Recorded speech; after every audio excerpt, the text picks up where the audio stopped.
Some people have this strange habit of becoming useful the moment something goes wrong. The internet stops working. A friend is panicking after a breakup. Someone's car won't start. A project falls apart 5 minutes before the deadline. And almost instinctively, everyone looks at the same person.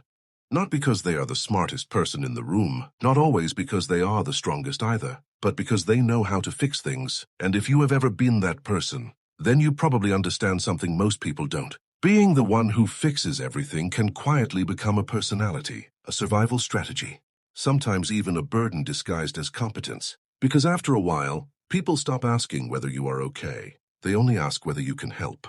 And strangely, many people who are good at solving problems often struggle to solve themselves. They can calm other people down while their own mind is racing. They can organize chaos for everyone else. While feeling emotionally exhausted in private, they can carry pressure with frightening efficiency until one day they realize nobody noticed how heavy it became. And psychology has a fascinating explanation for this kind of person. Most fixes are not driven purely by logic. They are driven by sensitivity.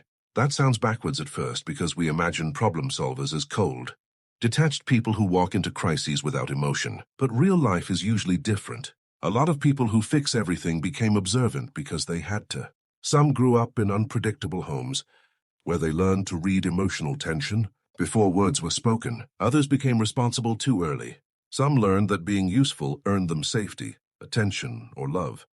So their brains adapted. They became hyper-aware of problems, noticing changes in tone, behavior shifts, tiny inconsistencies, emotional leaks in conversations most people ignore. Over time, their minds became trained like radar systems. They do not just see what is happening, they see what is about to happen. That is why these people often respond quickly in emergencies. While everyone else freezes emotionally, they move automatically.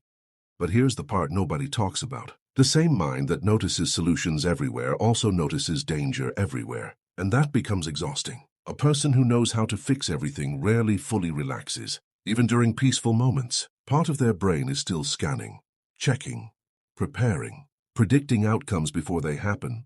It becomes difficult for them to simply be present, because their mind is always slightly ahead of reality. Sometimes they walk into a room and immediately sense tension nobody mentioned.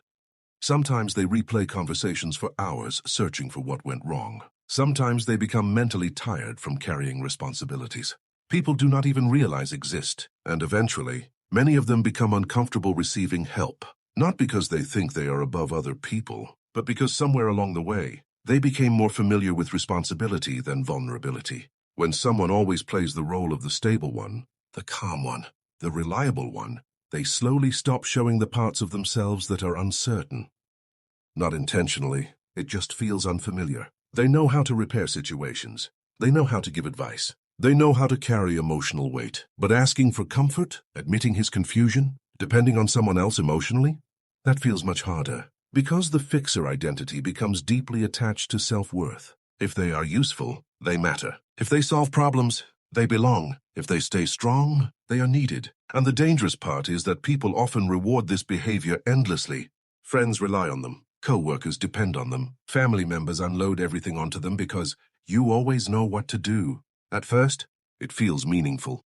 Then slowly, it becomes lonely because people can become attached to what you provide without fully seeing who you are underneath it. And many fixers secretly fear one thing more than failure itself, becoming emotionally inconvenient. So instead of saying, "I'm overwhelmed," they say, "I'm just tired." Instead of asking for support, they isolate quietly. Instead of breaking down publicly, they become even more productive. That is why some of the most capable people, are carrying invisible emotional fatigue, not dramatic burnout, not obvious collapse, just a constant low-level exhaustion from always being mentally available. And what makes this more complicated is that many of them genuinely enjoy helping people. That part is real too.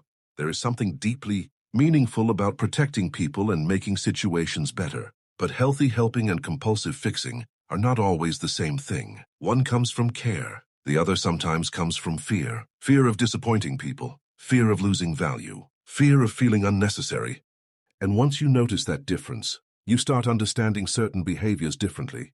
Why some people instantly take control in stressful situations. Why they struggle to delegate. Why unresolved situations make them anxious. Why they keep trying to repair relationships long after the other person stopped trying. To them, unresolved things feel emotionally unsafe, so they keep fixing, even when nobody asked them to, even when it hurts them. And strangely enough, many of these people are incredibly hard on themselves, because when your brain becomes solution-oriented, you eventually start treating your own emotions like problems to solve instead of experiences to feel. Sadness becomes inefficiency. Rest feels unproductive. Confusion feels unacceptable. So instead of sitting with emotions naturally, they analyze them endlessly. They intellectualize pain, rationalize disappointment, over-explain their feelings inside their own heads. And from the outside, they still appear composed. But eventually, even the strongest minds reach a limit. There comes a moment when constantly being needed stops feeling rewarding and starts